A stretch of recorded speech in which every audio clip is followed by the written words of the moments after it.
असं वाटतंय की आता काहीतरी साला बहिणचो म्हणतोय वाटतं.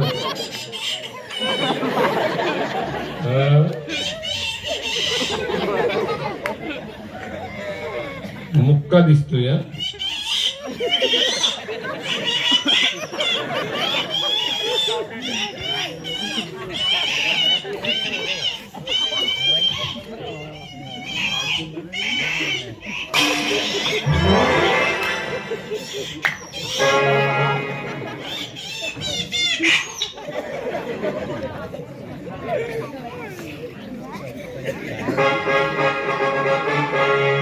त्यांच्यात काहीतरी गणतीत नाही वाटतं, माणसाच्या गणतीत नाही.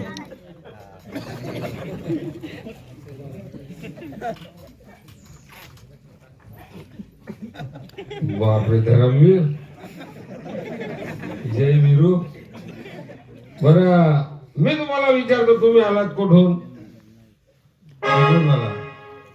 जायचंय कोणीकडं? वा वा, तुम्ही का बोलत नाही? मुख्य आहे का तुम्ही? मेहनत मजुरी करण्यासाठी आला.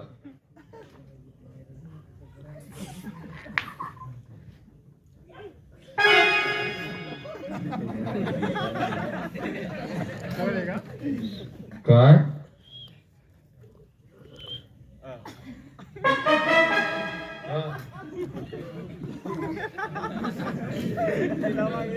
यांचं तर अंतरखोन असं वाटतं की हे बाई त्या मुलाची आई आणि ही याला बी बाई म्हणताय की काय बापे. समायला असं करताय ना, त्याच्याकडे बोट दाखवताय. दाबून जेवण केलं.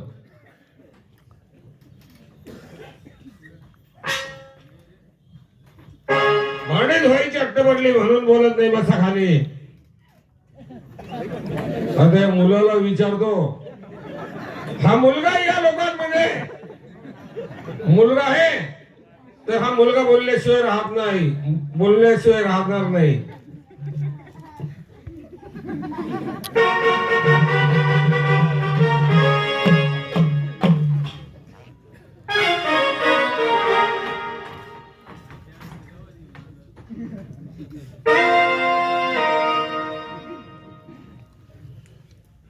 का रे बेटा?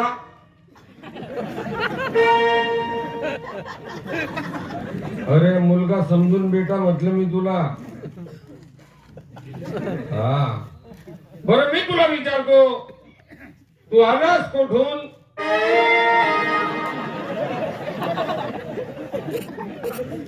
या एवढ्या बुद्रुक माणसांपेक्षा तर हा मुलगा हुशार आहे. आलास कुठून? जायचंय कोणीकडं? बरोबर आहे, प्रत्येक मनुष्य मेल्यानंतर त्याला मातीतच मिळावं लागतं. बरं मी तुला विचारतो, बोलत का नाहीस? बोलू शकतो, मुक्का नाही. हा, हे बाईला घेऊन पैसे कमवण्यासाठी आला.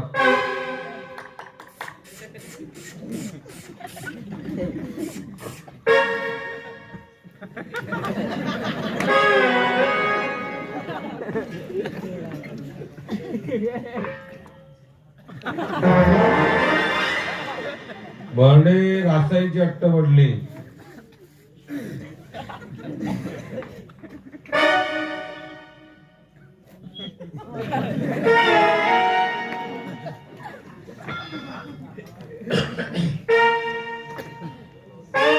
सगळे लोक अलग बसले आणि ह्या त्या बाई जवळ बसलाय. अर्थात ही बाई त्याची नात्याने कोणी ना कोणी असलीच पाहिजे. बरं मी तुला असं विचारतो, ही तुझी बाई तुझी नात्याने कोण आहे? बाबा एवढा छाती ठोकून जरा सांगतोय तर नक्कीच याची आई असली पाहिजे. हा म्हणजे बहीण.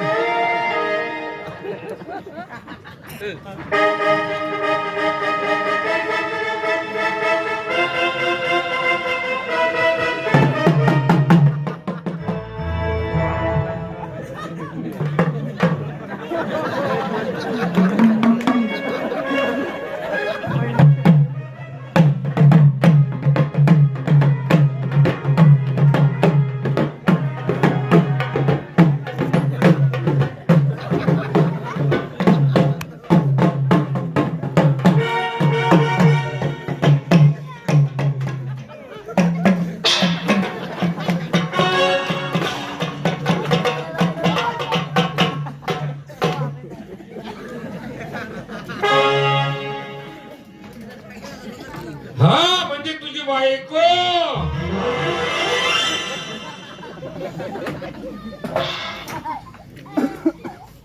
सगळ्या लोकांची चौकशी केली, या बाईची आणि याची सुद्धा चौकशी केली, परंतु एक सुद्धा बोलायला तयार नाही. मान के लिए लातों के बहुत बातों से नहीं मानते, सीधी उंगली से घी नहीं निकलता, उसे टेढ़ी करनी पड़ती है.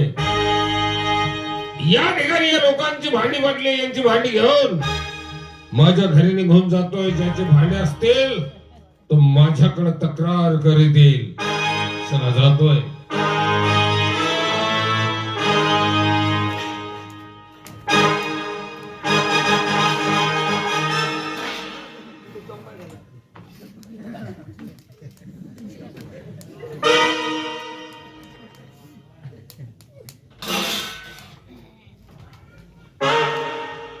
चला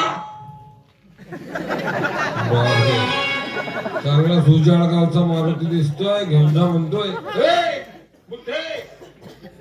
काय खाशील, काय खाशील, काय खाशील.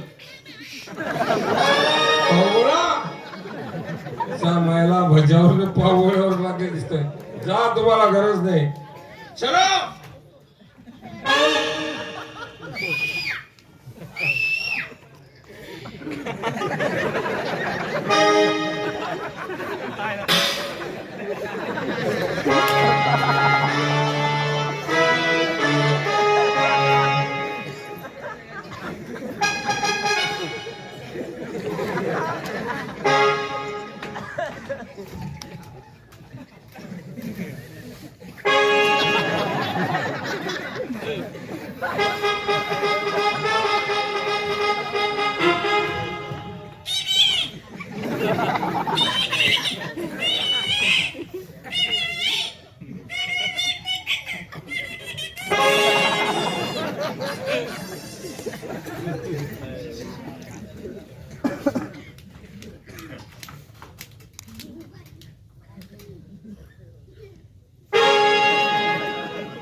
तेव्हापासून या लोकांची भांडी घेऊन माझ्या घरी गेलो. एक सुद्धा तक्रार करीत माझ्याकडे आला नाही. जातोय त्या ठिकाणी त्या बाईचा हात धरतोय आणि त्या बाईला घेऊन माझ्या घरी जातोय. चला जातोय.